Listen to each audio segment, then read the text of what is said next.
जय हिंद।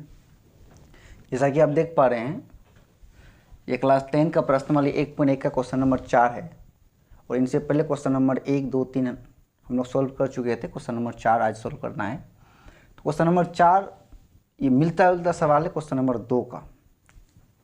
आपको याद नहीं होगा क्वेश्चन नंबर 2 किस तरह से सोल्व किया गया था। सेम उसी तरह से इनमें सोल्व करना है। वहाँ क्या था, धनात्मक पूर्णांक था या धनात्मक पूर्णांक का वर्ग है। सेम वही है, यूक्लिड विभाजन परिमेयिका का प्रयोग करके इनको साबित करना है। साबित क्या करना है कि कोई पूर्णांक m के लिए 3m या 3m+1 के रूप का होता है कौन। तो पूरा क्वेश्चन पढ़ना हम लोग को कि यूक्लिड विभाजन परिमेयिका का प्रयोग करके दर्शाइए कि किसी धनात्मक पूर्णांक का वर्ग किसी पूर्णांक m के लिए 3m या 3m+1 के रूप का होता है। यानी कि इनको दर्शाना है, दिखाना है, प्रूव करना है।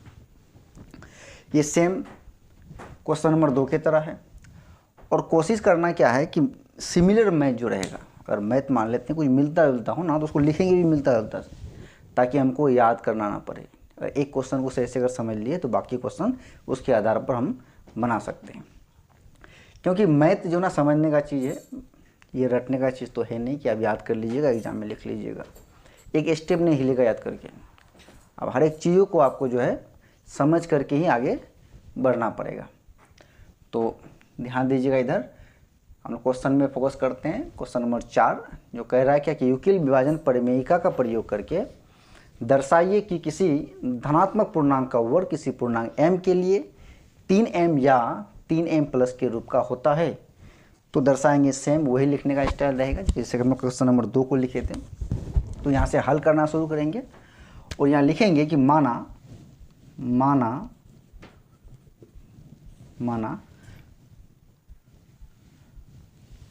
कोई धनात्मक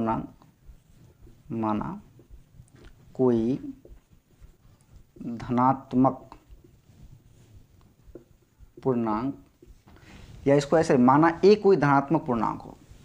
क्या करना है इसको, माना a कोई धनात्मक पूर्णांक हो, क्या हो, पूर्णांक हो, और b बराबर 3। a कोई धनात्मक पूर्णांक हो और b बराबर 3। b बराबर क्या है, 3 है। यूक्लिड विभाजन एल्गोरिथम के अनुसार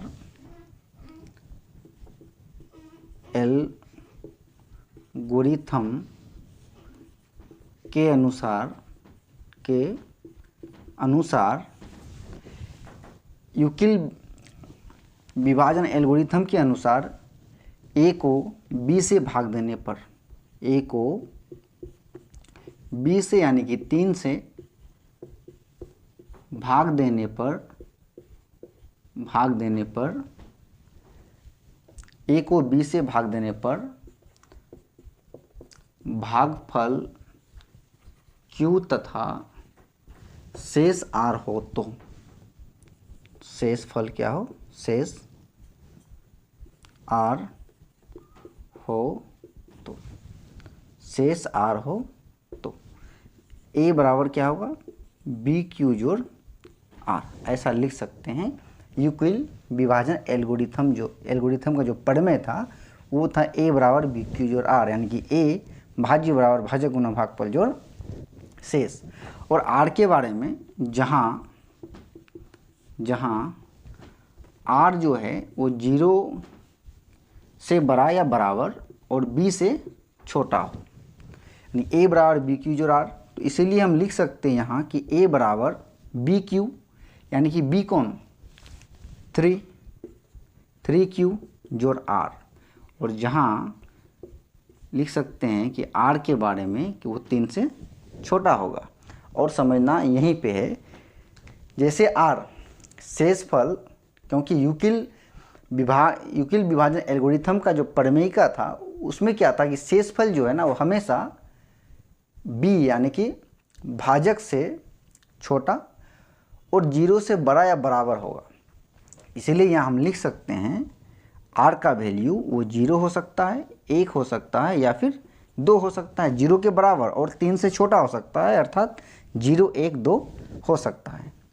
यदि यहाँ से अब सॉल्व होना शुरू होगा, यदि आर अगर 0 हो, क्या हो, यदि आर इक्वल टू 0, तब हम लोग लिख सकते हैं यहाँ कि ए बराबर बी क्यू, ए बराबर क्या, बी क्यू, यानी कि 3q प्लस 0, और यहाँ से a का मान क्या आ जाएगा, 3q। आए समझ में। लेकिन यहाँ कह क्या रहा है कि a कोई धनात्मक पूर्णांक तो है, लेकिन इनका वर्ग किसी m के लिए 3m या 3m प्लस 1 के रूप का होता है।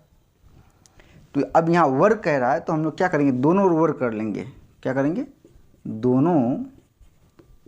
दोनों ओर वर्ग करने पर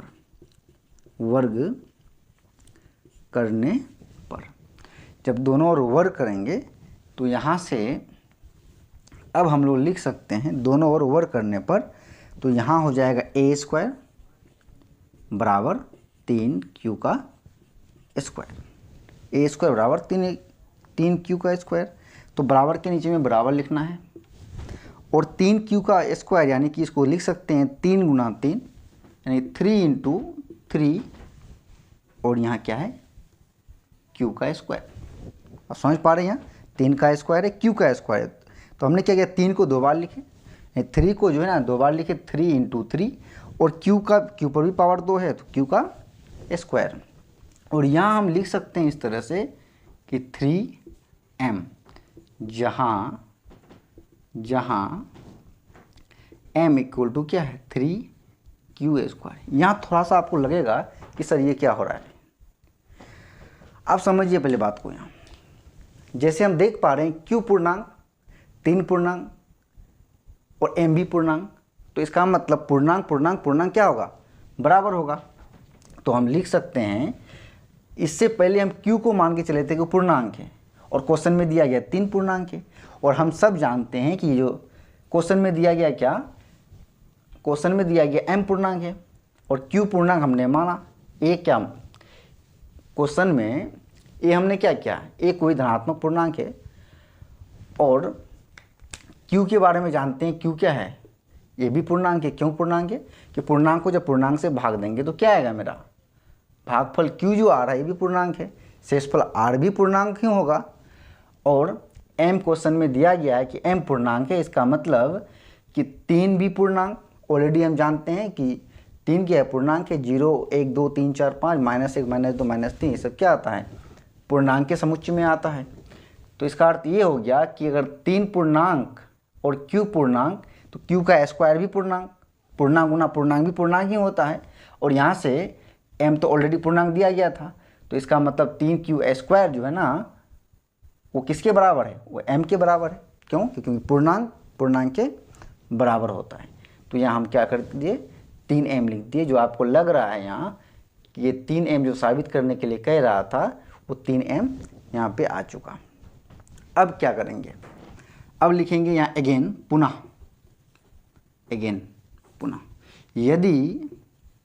यदि r बराबर क्या हो जाए, यदि r बराबर 1 हो तो a बराबर, तो हम लिख सकते हैं कि a बराबर 3q जोड़ 1, केवल r में चेंज करना है। और क्योंकि इनका वर्ग के बारे में कह रहा है, तो हम लोग क्या करेंगे, दोनों ओर, आपको पता होगा कि बराबर के इस पार उस पार आप कुछ भी करते हैं, जोड़ घटा गुना भाग, तो उनका जो मान होता है वो चेंज नहीं होता है। तो दोनों ओर क्या करने पर, वर्ग करने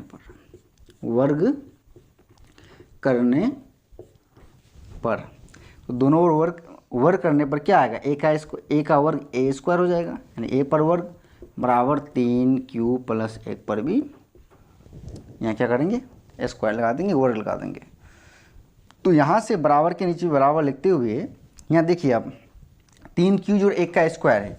आपको याद होगा a प्लस बी का होल स्क्वायर के बारे में, कि a प्लस बी का जो होल स्क्वायर होता है वो होता है a square plus 2ab plus B square, या a square plus B square plus 2ab।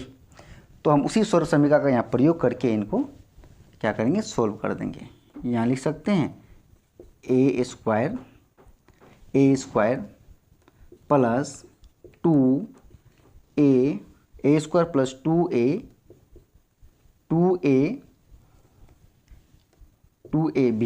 A square plus 2ab plus B square. अब ध्यान देना इधर, ये 3 पर स्क्वायर है, 3 तिया 9 हो जाएगा, या 9 क्यू का स्क्वायर प्लस 3 दूनी 6 क्यू, 3 दूनी 6 गुना 1 6 हो जाएगा प्लस 1। हमको प्रूफ करना क्या है, 3m प्लस 1, 3m प्लस 1। अब यहाँ से क्या करेंगे, ये दोनों में देखिए, अब ये दोनों में से 3 कॉमन निकाल सकते हैं, तो यहाँ क्या बच जाएगा मेरा, यहाँ बच जाएगा 3q square, 3q square plus 2q plus 1, ठीक है।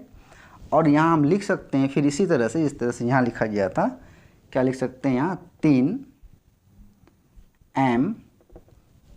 यहाँ लिख सकते हैं 3m प्लस 1, जहाँ m क्या है, m equal to 3q square plus 2q, 3q square plus 2q, क्योंकि m पूर्णांक और q पूर्णांक, q का स्क्वायर गुना 3 सब पूर्णांक, यहाँ से भी पूर्णांक आ जाएगा, तो पूर्णांक पूर्णांक के बराबर होता है। इस कॉन्सेप्ट से यहाँ 3m प्लस 1 लिख सकते हैं।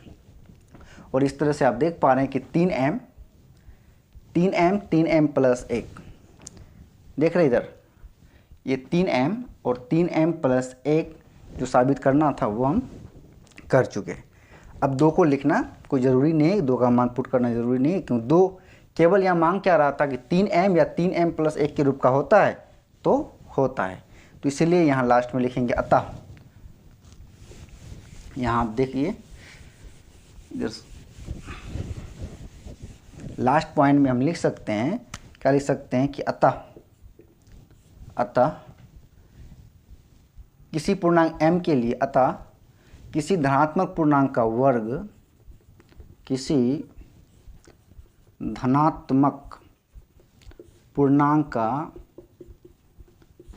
का वर्ग, किसी धनात्मक पूर्णांक का वर्ग 3m प्लस 3m या 3m प्लस 1 के रूप का होता है, जहाँ m पूर्णांक है। m क्या है, पूर्णांक है, m पूर्णांक है। यही चीज़ को साबित करना था और हमने क्या किया, साबित कर दिया।